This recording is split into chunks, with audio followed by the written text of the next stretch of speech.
বৃন্দ, আমি পঙ্কজ সরকার, পঙ্কজ ক্রিয়েশনে আপনাদের সকলকে স্বাগত। আজকে চলে এসেছি আমরা নতুন ধারার ভিডিও নিয়ে। আজকে আমরা হাজির হয়েছি আমাদের কৃষ্ণকালীতলার বিষ্ণুচন্দ্র সাহার বাড়িতে। বিষ্ণুচন্দ্র সাহা এখনো নিরলসভাবে কাজ করে চলেছেন। এবার তিনি একটা নতুন ধারার কাজ আমাদের উপহার দিতে চলেছেন। তিনি এবার ভুট্টার যাবতীয় সামগ্রী দিয়ে তিনি পুরো প্রতিমা তৈরি করছেন। ভুট্টার সামগ্রী বলতে এই যে ভুট্টা আমরা দেখতে পাচ্ছি, ভুট্টার যাবতীয় সামগ্রী, ভুট্টার খোসা, এই খোসা যেমন থাকছে প্রতিমার গায়ে, তেমনি থাকছে ভুট্টার বীজগুলো, এবং তারপরে থাকছে ভুট্টার মুড়ির যে আঁশ, সেই আঁশগুলো। এই আঁশগুলো দিয়ে দড়ি পাকানো হচ্ছে, সেই দড়ি দিয়েই যাবতীয় কাজগুলো করা হচ্ছে।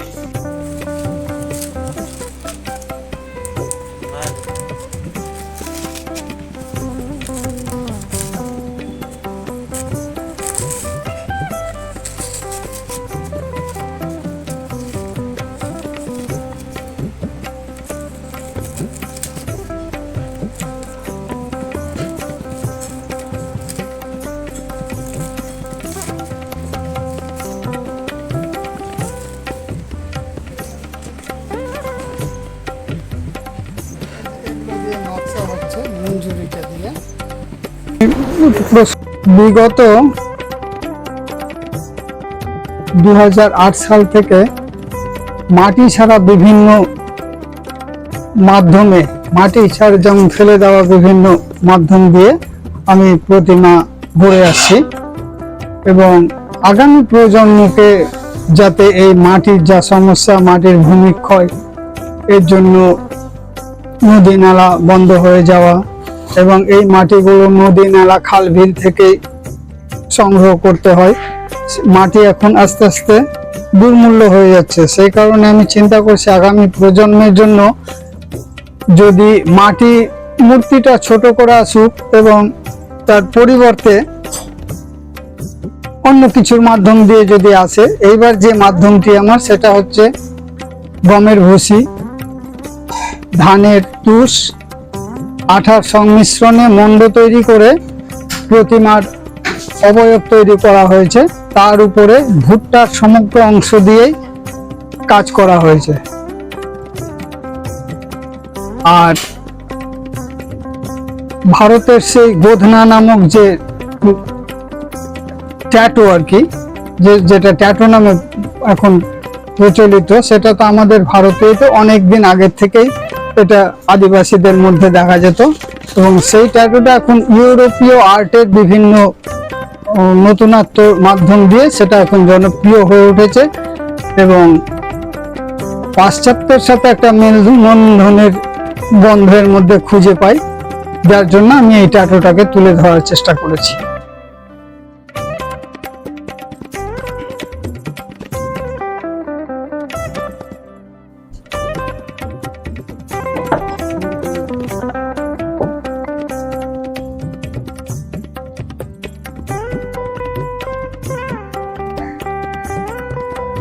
তিনি আমাদের এইখানে যে প্রতিমা আমাদের উপহার দিতে চলেছেন, ভারতীয় এবং ইউরোপীয় শিল্পের যে মিলন, তিনি এই শিল্পের মাধ্যমে দেখাতে চেয়েছেন। প্রতিমার গায়ে দেখতে পাবেন এখানে ইউরোপীয় ধারার যে ট্যাটু, সেই ট্যাটু এখানে তুলে ধরা হয়েছে। পাশাপাশি ভারতীয় যে দেবী দুর্গার যে মূর্তি, যে দেবী দুর্গার যে মুখ, তাও তুলে ধরা হয়েছে। এই দুই সংস্কৃতির মেলবন্ধনে তিনি এবার নতুন এক মূর্তি আমাদের সামনে উপহার দিতে চলেছেন।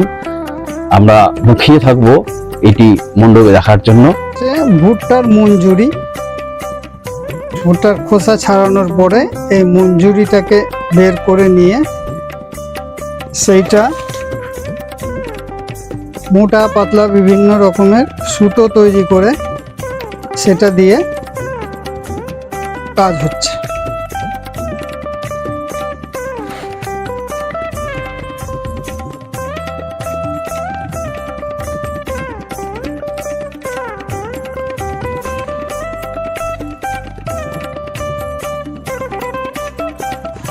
পাক দে, পাক দে, ঘোরা ঘোরা, হাত দিয়ে পাক দে, হাত দিয়ে পাক দে। চলো চলো,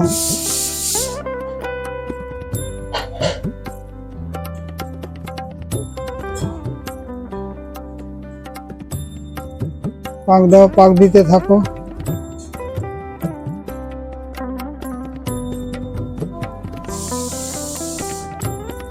যখন যেখানে যেরকম যেটা দরকার, মোটা পাতলা, ঠিক দড়ির প্রসেসে এটাকে তৈরি করা হচ্ছে।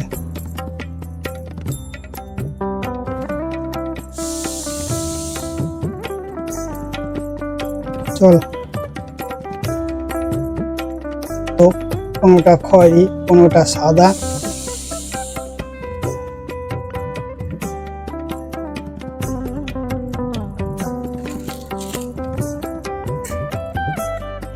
চলো চলো, ঘোরাতে থাকো, তুমি ঘোরাতে থাকো।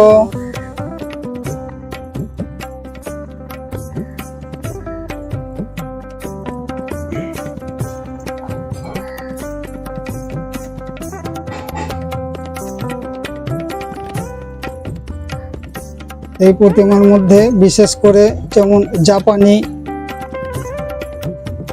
একটা আর্ট অসুরের গায়ে দেখানো হয়েছে, সে ওদের অপদেবতা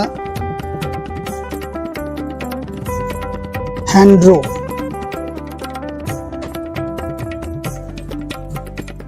হাত ভেঙে দেবো।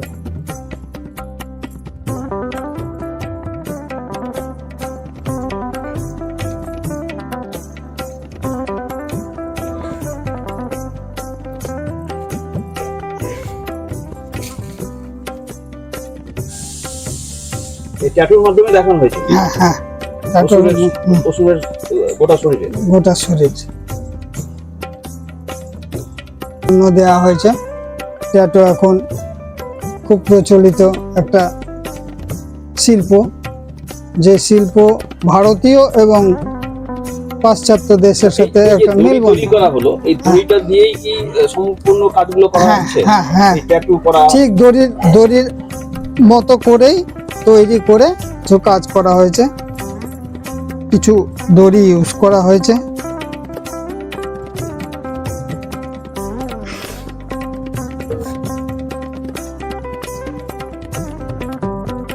এইরকম ভাবনা চিন্তা কেন, মানে পাশ্চাত্যকে আমাদের দেশের সঙ্গে মিশিয়ে দেওয়া, এইরকম ভাবনা চিন্তা কেন? এখন তো ভারতবর্ষের দিকে সব দেশই মোটামুটি মুখিয়ে আছে যে ভারতবর্ষ এমন একটা দেশ, এতজনকে নিয়ে বসবাস করে এবং করে, যে যার মধ্যে সব দিক দিয়ে ভারতবর্ষ এখন এগিয়ে। যার জন্য এই শিল্প মাধ্যম দিয়েও যদি খানিকটা এগিয়ে নিয়ে যাওয়া যায় ভারতের শিল্পকলাকে, এবং পাশ্চাত্য দেশের সাথে একটা মেলবন্ধন করানো যায়, সেটাও আমার কাছে একটা বিশেষ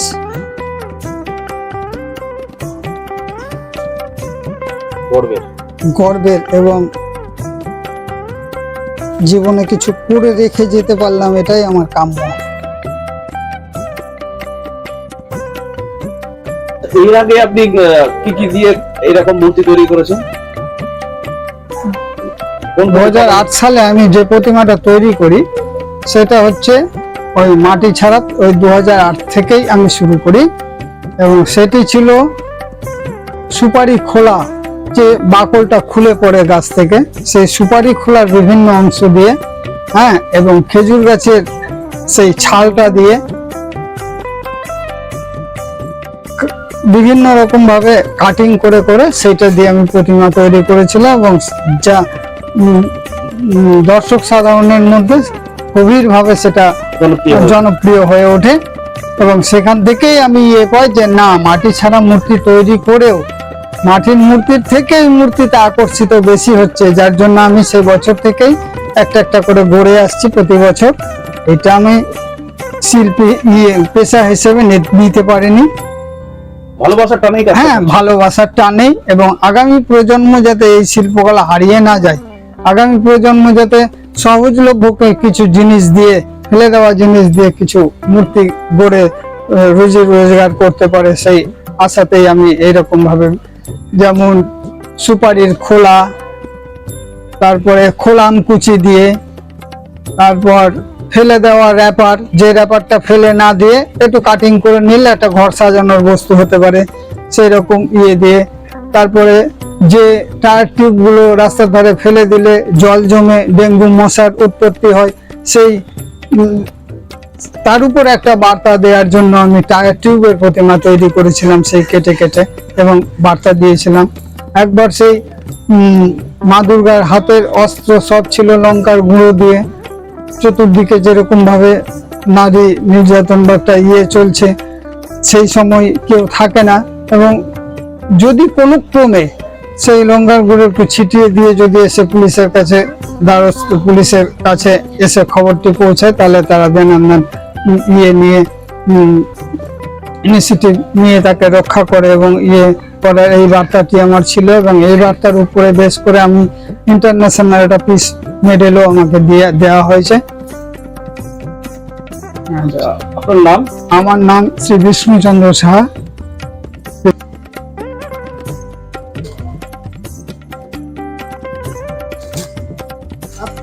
আপেলে তো এটা শুধু আমার একার পক্ষে বানিয়ে দিয়ে সম্ভব না, সবার সহযোগিতাতে দেশ বিদেশে ছড়িয়ে পড়ুক।